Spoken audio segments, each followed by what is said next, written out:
August 1943, Oberta soul-taste skies of the Solomon Islands. The sea below shimmered like molten silver under the noon sun. In the distance, a squadron of F4U Corsairs sliced through the air like steel arrows. Their Pratt and Whitney, or 280 engine, thundered against the dark blue sky. The gull-shaped wings flashing light, each aircraft trailing a thin gray ribbon of smoke that cut through the clouds like scars of war. Inside a cramped, vibrating cockpit, Major Kenneth Walsh of VMF 124 gripped the control stick tight. Sweat pooled beneath his oxygen mask, mixing with the smell of rubber and hot oil. Sunlight flickered across the airspeed gauge to 380 miles per hour and climbing. At 8,000 feet, the air was thin and dry, the wind howling past the thick canopy, creating that shrill, metallic music only pilots understood. Ahead, beyond the haze, 4 6M0s glided in a perfect V. Their ivory paint blended with the clouds, nearly invisible in the tropical glare. Over the radio, a voice crackled through static. Bogies at 11 o'clock high. Closing fast. Walsh banked right. The Corsair rolled, heavy but precise, like a dancer made of iron. The squadron scattered, each man falling into place. Every pilot knew this moment. In a few seconds, the sky would turn into hell. A shriek of wind, then red tracers tore across the blue. Zeros dove light and sharp as swallows, one cutting directly across Walsh's nose. He squeezed the trigger. The 6 Browning .50 caliber guns roared in unison, the airframe shuddering under the recoil, the cockpit filling with the temps of gunpowder. The bullets ripped through empty air. The Zero flipped over, dodging the stream of fire in a blur, leaving only a hair-thin trail of smoke. Walsh cursed, pulling hard on the stick. The Corsair screamed in protest, steel joints creaking. He chased the enemy, trying to line up the shot, but everything moved too fast. In the time it took him to calculate, the Zero had already changed direction 3 times. Damn it, they're as quick as flies, he muttered. A burst of 7.7mm rounds whipped past his left wing, leaving neat, round holes in the dark blue paint. Over the intercom came a warning. "Watch your 6, Kenny. There's another one coming down." He glanced by just in time to see the flash of a muzzle. Walsh yanked the stick hard. The Corsair dropped into a near free fall, then leveled out. His face slammed against the glass, blood smearing his lip. Speed fell to 250. He banked again, diving through the clouds, searching for a counterattack. Below, the ocean spread vast and deep, speckled with oil slicks from sunken ships. Above it, Zeros darted and twisted like predatory fish. Walsh took a breath, finger on the trigger. This was it, one chance. The Zero rolled, exposing its belly. He adjusted his aim, leading the target. Shoot where it's going, not where it is. But the math blurred in his head. Distance, speed, angle. No time. He fired. The guns roared. Tracers streaked bright and missed. The Zero climbed, sunlight flashing on its canopy. In that instant, Walsh understood. Skill, reflexes, even experience meant nothing when speed outpaced human limits. At nearly 400 miles per hour, half a second's hesitation meant the difference of an entire wingspan. Every pull of the trigger was a gamble against time. When the dogfight ended, the sky looked like the aftermath of a storm. Clouds torn apart, smoke hanging, bits of metal falling toward the sea. Walsh landed at Munda Airfield, tires hitting the dirt runway hard. The engine coughed and died, its roar fading into the murmur of waves. He opened the canopy. Hot, salty air rushed in, heavy with the smell of fuel and fire. The Corsair stood battered oil-slicked skin, bullet holes dotting the fuselage, shell casings glittering on the wings. Walsh climbed down, exhausted, tearing off his helmet. His hair was slick with sweat, face smudged with soot. A mechanic ran up. "How many do you get?" Walsh just shook his head, eyes drifting toward the runway, watching the others come in, some smoking, some never returning. That night, in the dim barracks along the strip, the air smelled of coffee and metal. The young pilots sat hunched around a table, faces pale under the flicker of an oil lamp. On the wall hung a map of the Solomons, covered in red pins, each marking a battle, each one a drop of blood. "We can fly faster. We can carry more guns," someone said. "But no one can hit those bastards." Walsh said nothing. They were fighting on instinct, now with feel and luck. Every burst of fire a split-second wager between life and death. Deflection shooting. The art of leading the target had become the razor-thin line between ace and casualty. You had to shoot, not at where the enemy was, but where it would be. But in that maelstrom of three-dimensional motion, all theory fell apart. No human could calculate precisely at such speeds.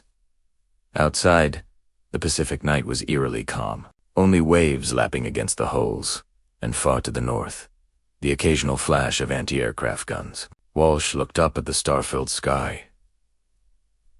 The same sky that by day turned into a killing field, now heartbreakingly peaceful. He wondered if one day someone would invent a way to help pilots aim something that could do the math for them, make every bullet count. The thought flickered and faded, swallowed by the distant thunder of guns. The next morning, they took off again. The sun blazed red over the horizon as the Corsairs lined up, engines rumbling like a heartbeat across the island. Beneath their dark blue armor, each plane carried the scars of yesterday bullet holes, shrapnel, and fatigue. The radio crackled. VMI F4U cleared for takeoff. "Good hunting, boys." Walsh pushed the throttle. The engine screamed. The propeller blurred, and the Corsair lifted into the rising sun, a blue arrow hurled toward infinity, far below. The Pacific stretched boundless, a place where life, death, and technology met in every passing second.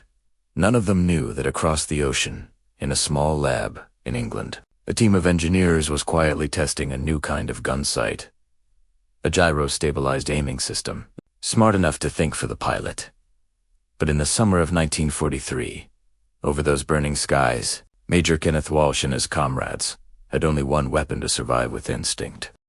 Night at SBR-2, Santo carried the scent of oil and the damp breath of the sea. Wind rustled through the palm trees, carrying with it the echo of engines being test-run in the maintenance bay, mixed with the metallic clatter of hammers on steel. Out on the dim runway, yellow lights fell across the oil-stained fuselages of F4U Corsairs, iron warriors resting between two infernos. Inside a field tent, a few VMF 124 pilots sat around a wooden table. Their flight jackets were off, sweat and cigarette smoke mingling with the thick aroma of black coffee in tin mugs. The lamplight flickered across young faces that looked far older than their years. Men barely passed, yet carrying in their eyes the weight of dogfights only they could understand. "We can fly faster than they can," rasped Lieutenant Jim Carlson, voice rough from the day's sorties. "But God help me. Trying to hit a zero is like catching a fly with chopsticks." The men laughed, tiredly, without joy. No one disagreed. Kenneth Walsh sat silently, turning a lighter in his hand. He had shot down more than 10 Japanese aircraft, a number that earned respect. But he knew the truth. Most of it was luck, fleeting moments balanced on the edge of death, not skill, when speed and G-forces pushed a man to his limits. Every lesson from training evaporated outside. The generator growled once, then went silent. The whole base sank into stillness. Only the forest cicadas and the distant murmur of the surf remained. Walsh opened his logbook and wrote, "The faster we go, the slower the eyes." I saw him, squeezed the trigger, then lost him. When the smoke cleared, he was gone. He closed the book, stubbed out his cigarette. The image of a zero vanishing into cloud burned behind his eyes like a scar. The next morning, they gathered for a briefing. A large map of the Solemn Islands hung on the wall, covered in red circles marking Japanese patrol zones. Their instructor, Captain Frank Pappigun, pointed at the board with a pencil. "You boys need to relearn how to aim. The days of shoot by feel are over. This is a war of speed, and if you can't think faster than the enemy, your bullets will hit nothing but air." He turned to the chalkboard and drew a curve. "Here's your target's flight path. And this," he slashed a diagonal line through, "is your bullet's path. If you wait until you see him in your sights, You're already half a second too late. At 400 miles an hour, half a second is a lifetime. A young pilot raised his hand. Sir, how far ahead do we aim? Gunn smirked. Farther than your instincts tell you, and that's the problem. Instinct, the very thing they had always trusted, had become the enemy. 4 millennia men had aimed with their eyes and hands, guided by natural reflex. But when aircraft flew faster than the human body could react, instinct wasn't enough. In the Corsair's cockpit, the long nose blocked nearly 15 degrees of forward view. Pilots had to crane their necks, scanning side to side, hunting for an enemy that could come from any direction in 3 dimensions. Each trigger pull gave them a second, maybe 2, to estimate range, speed, angle, and lead. It was a math problem no one could solve under crushing G-forces. You don't shoot at the airplane, Gunn said. You shoot where it's going to be in the next second. But you can't see the future, can you? The room fell silent. Everyone understood this wasn't a lesson in marksmanship. It was a lesson in survival.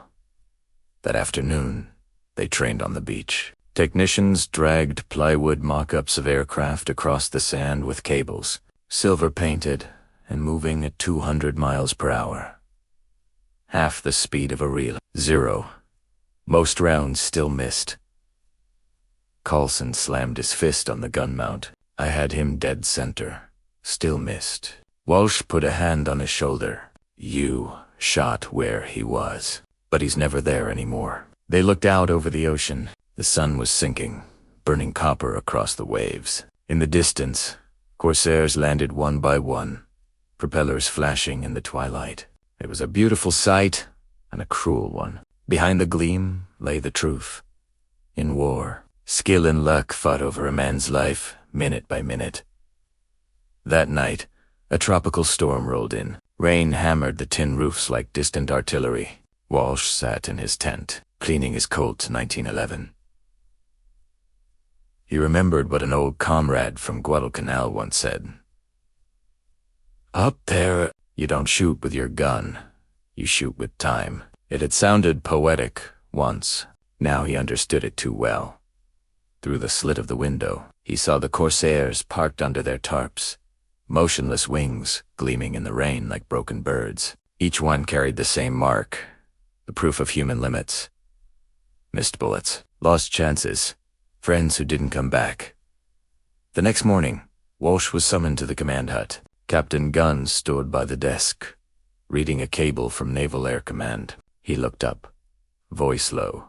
Word from England. They're testing a new gunsight gyroscopic. They call it Does the Math for the Pilot. Walsh raised an eyebrow. A mechanical brain that can predict the target. Gun, Srujit. That's what they claim. Gyros, mirrors, a bunch of clever gadgetry. Haven't seen it myself, but if it works, maybe we can stop praying every time we pull the trigger. The words hung in the air, a spark of hope in the long night. None of them knew it yet, but that invention would soon rewrite aerial warfare. For men who were beginning to lose faith and instinct, it sounded almost like salvation. Weeks passed, dogfights raged. Dale. Over a bowl, Corsairs clashed with Zeros in swirling duels of speed and light. The Americans adapted. Shorter bursts, faster breaks. Always flying in pairs. Experience grew, but accuracy remained painfully low. In his combat log, Walsh wrote, Day 47. Fired 300 rounds. No hits. Strong crosswind. 0 turned too soon. I was half a second late. Alpha Second. A span too brief to feel yet long enough to decide 1,000 fates. That night, under the full moon, Walsh walked along the line of Corsairs parked wingtip to wingtip. He stopped before one marked F4U 17, the plane of a friend who hadn't returned that morning. Moonlight glinted off its gun barrels, cold as steel on a grave. We're fighting our own reflexes, he thought. The body's too slow, the eyes too dull, the brain too uncertain. He brushed a hand across the fuselage. Cool metal under his palm. If a machine could think for us, maybe more of us would live. The waves murmured beyond the airstrip, the distant pulse of war. On the horizon, lightning flashed from unseen guns. The Pacific sky looked calm, a fragile curtain hiding the storm still growing beyond and beneath that vast silence. Men like Kenneth Walsh kept flying, wrestling with their limits, clinging to instinct, faith, and the faint, desperate hope that science might one day outpace death itself. Over the skies of Kent, the winter of 1943 lingered longer than usual. Damp, cold air clung to the moss-covered rooftops, and squadrons of Spitfire MKXs still screamed through the gray heavens like steel arrows. Beneath them, in a small workshop in what a group of engineers struggled with something that seemed to have little to do with war. A gleaming metal tube filled with wires, lenses, and a tiny spinning gyroscope. They called it the Mark II gyroscopic gunsight, or more simply GGS-MK. To a small invention, carrying a vast hope, to help pilots aim more accurately in high-speed dogfights.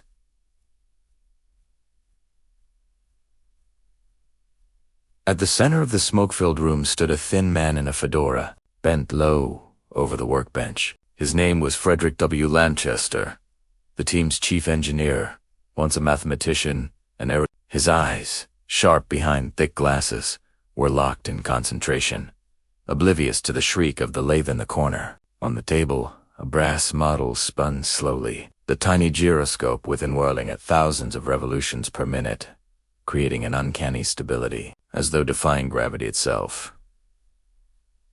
Beside him, Alice Morley, the team's only female technician, adjusted a bundle of hair-thin wires. If the gyro drifts by even 1 degree, the entire lead calculation will be wrong, she said wearily. It can't be wrong, Lanchester replied, quiet but firm. Out there, every missed bullet means a pilot who doesn't come home. Outside, the rain began to fall. Droplets struck the window pane like the ticking of time itself. In the distance, air raid sirens wailed again. London was being bombed once more. Amid the distant thunder of explosions, these few people kept working with wires, gyros, and cold equations. In a world engulfed by fire, they sought a way to help a pilot see the future, to know where the enemy plane would be, not where it was. Until now, all aircraft gun sights had been mechanical and simple. Line up the target in a circle and shoot. But as aircraft speeds surpassed 400 miles per hour, that circle became useless. A bullet took 1/10 of a second to reach its target, and in that blink, the enemy had already moved hundreds of feet. Lanchester and his team believed mathematics and a gyroscope could solve this. The idea sounded insane. Many Royal Air Force officers laughed when they first heard it. A sight that could predict where the enemy would be. It sounded like magic, but Lanchester wasn't joking. He showed that if a gyroscope could sense the aircraft's motion and feed that data into a system of mirrors, the sight's reticle could automatically lead the target, calculating bullet travel time in real time. The pilot would only need to keep the enemy within the glowing ring. The mechanism would do the rest. In April 1943, at Boscombe Down, the first Spitfire fitted with a GGS-MK. 2 prototype took flight. The test pilot was squadron leader Stanley Locke, a veteran who had survived countless dogfights over the channel. As he climbed into the cockpit, a technician leaned through the window and called, "Sir, this time you don't need to guess. Just keep your eyes on the light circle." Locke chuckled skeptically. "If it can see the future, I'll buy the whole team a bottle of scotch." The Merlin engine thundered to life. The Spitfire rolled down the runway and soared into the pale sky. From the ground, the engineers watched through binoculars, breath held. The Spitfire banked, turned, and fired at a towed target. A string of bright tracers streaked across the sky. And for the first time, almost every round struck home. Lanchester gripped Alice's hand, eyes still fixed on the horizon. "It works." She laughed, trembling with excitement. "My God, it really works." Above them, Locke's voice crackled through the radio. "Lanchester!" This damned thing knows exactly where he's going. All I do is keep him in the circle. News reached RAF Command within days. Within weeks, the project was approved for mass production. Vickers and Ferrante were commissioned to manufacture the delicate gyroscopic components. Across bombed-out Britain, the nation found a new sense of pride. A small invention that might help their sons live another day. But another challenge soon appeared: how to make pilots trust the machine. During a test at Biggin Hill, Lanchester met Peter Shaw, a pilot who had lost his right arm to shrapnel but insisted on flying again with his left. When told about the automatic gunsight, he frowned. "I've survived 6 months in a Spitfire by relying on instinct, and now you want me to trust that spinning gadget?" Lanchester said nothing. Instead, he invited Shaw to sit in the test cockpit. The illuminated reticle glowed softly on the glass, a smooth, red circle that drifted in harmony with every movement of the aircraft. "You see it move?" he asked.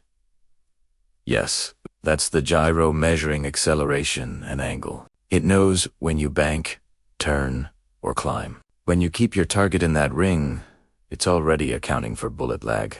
You don't have to do anything, just fire." Shaw was silent. After a long pause, he said quietly, "Maybe I can learn to trust it, if it saves lives." That night, in a small back room of the workshop, Lanchester wrote his report to the Ministry of Defense.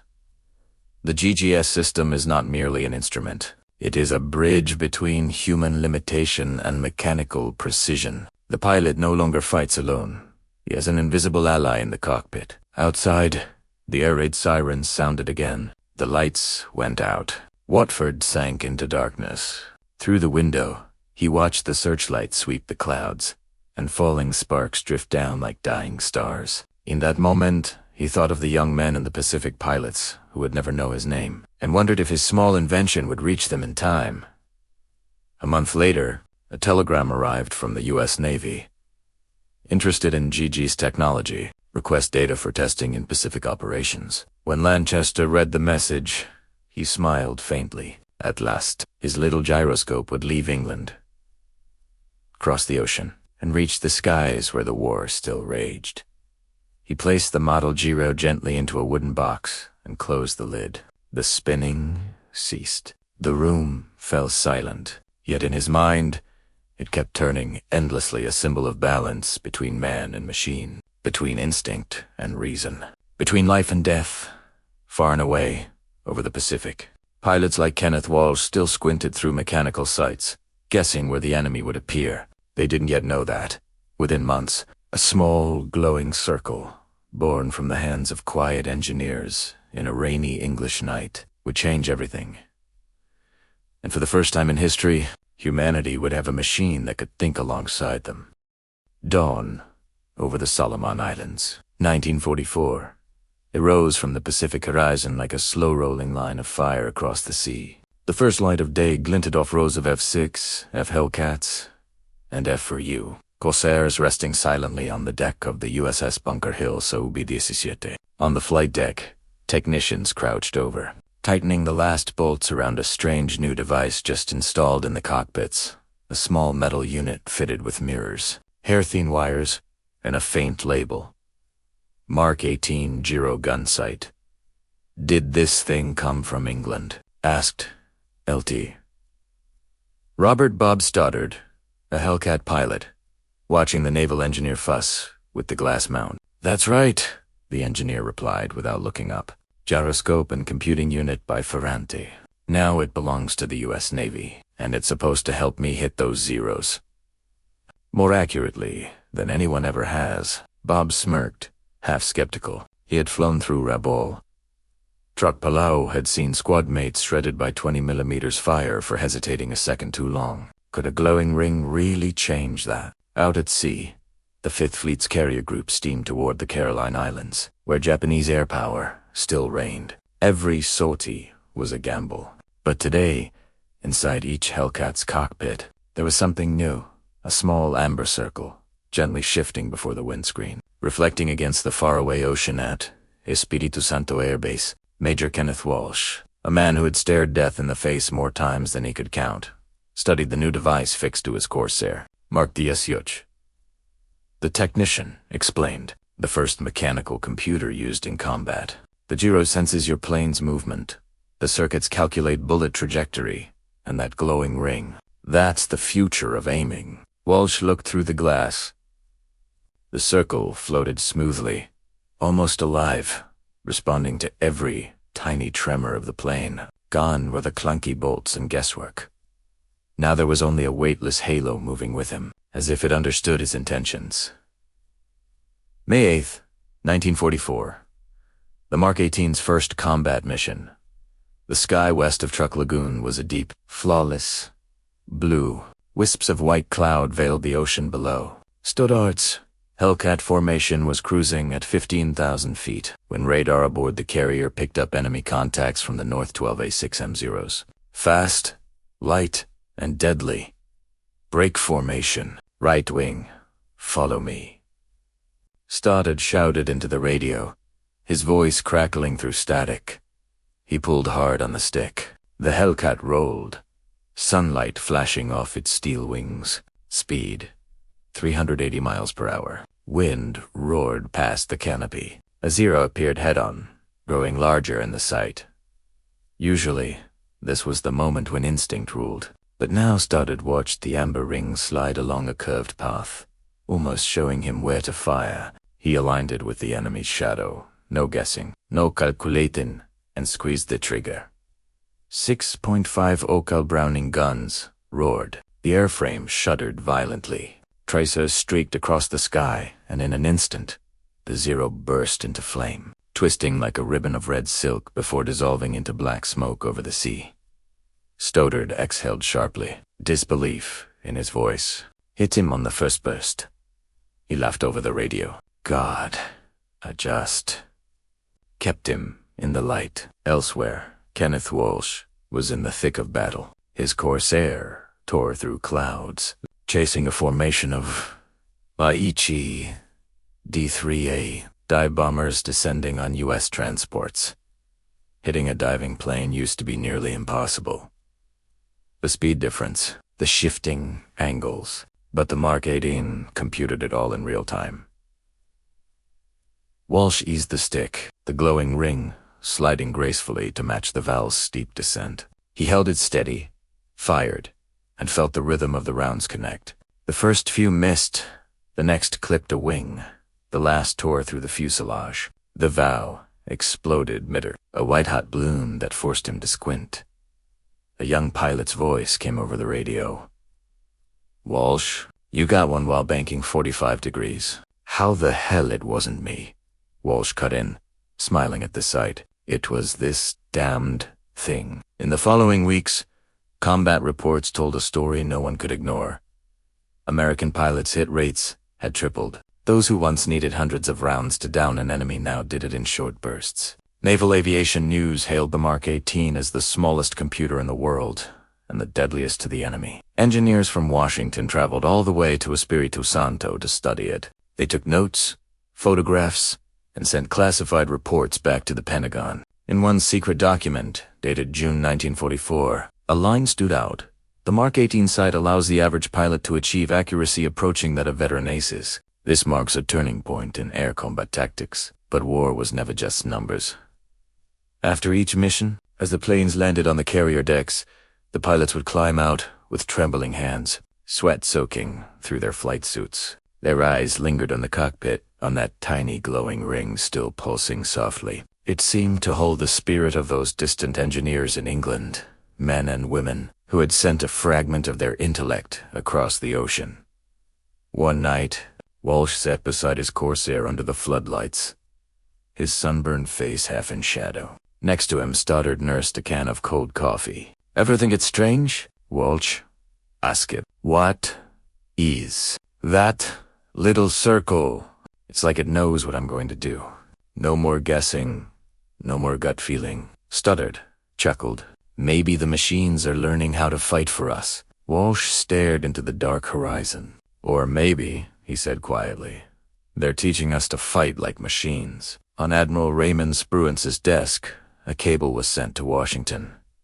Mark 18, proving decisive. recommend mass deployment before Marianas operation. 2 months later, hundreds of Hellcats, Corsairs, and even B-25 Mitchells were equipped with the Mark 18.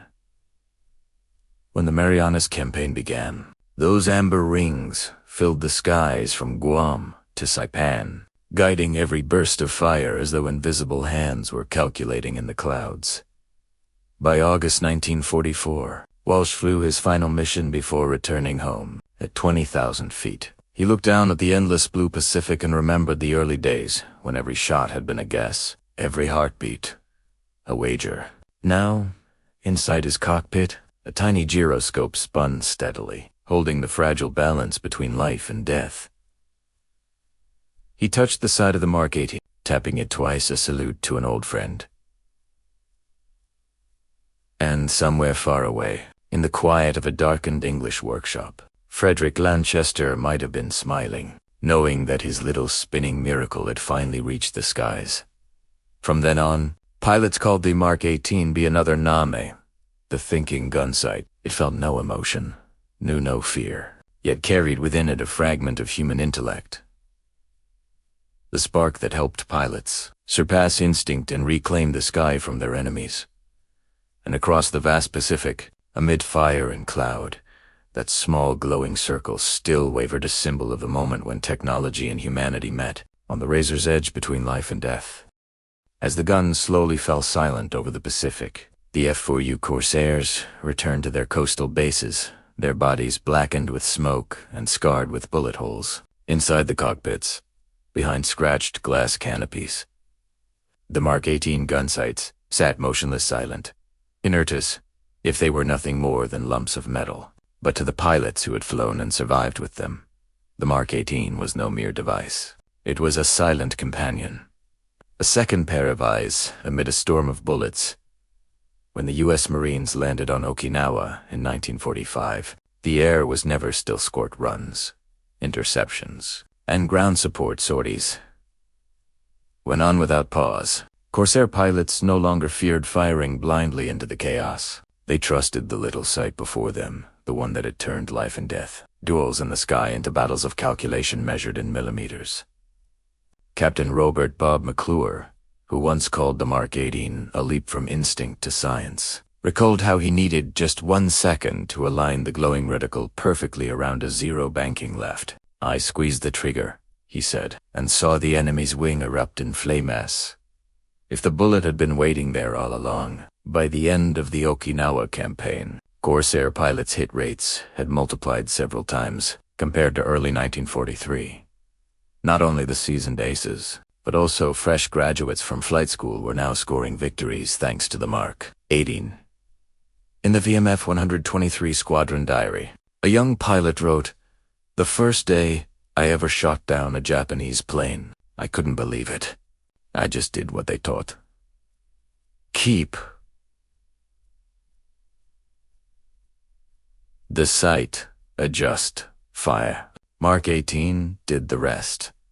To the Japanese pilots, the change was terrifying. The familiar dance of dogfights suddenly felt meaningless. One pilot recalled, "It didn't matter how you flew, they always knew where you'd be. Their bullets had souls." That was the power of mechanical computation. Human intellect, transforming machines into extensions of survival instinct.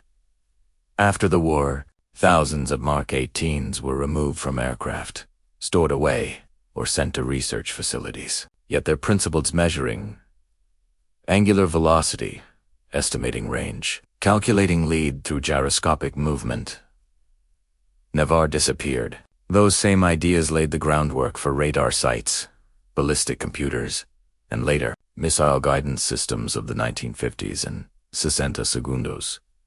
Whenever a pilot in an F-86, Sabre or F4 Phantom locked onto a target with radar, a trace of the Mark 18 still lingered, the mechanical ancestor of the digital age. Today, in aviation museums, you can still find these small Mark 18s resting inside blue-painted Corsair cockpits. The glass has clouded with age, but if you look closely, you'll see the concentric circles where pilots once measured an enemy's wingspan and weighed their lives in fractions of a second. Some visitors stand silent before it, as if listening for the faint echo of a Pratt and Whitney R2 800 engine, feeling the pulse of the young men who once trusted their fate to a machine. The story of the Mark 18 is not a legend of a secret weapon that changed the war. It's a testament to something simpler. That, in war, small innovations on idea, a mechanism, a spark of insight can mean the difference between defeat and survival. The Mark 18 was not an atomic bomb, nor radar, nor a jet engine. It embodied the spirit of World War II itself, turning knowledge into advantage, turning machinery into life. Captain Kenneth Walsh, the Corsair's first ace, once said in a post-war interview, "We didn't win because we were brave. We won because smart people figured out how to make every bullet count." That line is the epitaph of the Mark 18's spirit. It didn't roar. It didn't blind the skies, but it etched itself deep into the history of warfare, a mechanical memory of the moment when machines began to calculate death with human precision. And when night falls over the old airfield by Okinawa's shore, among rusted fuselages and broken propellers, perhaps one Mark 18 still lies quietly. The wind slips through its glass. Salt dust clings to its lens, but if you tap it gently, its gears might still turn, clicking dryly like the sound of time itself, a sound that once decided who would live or die under the blue Pacific sky.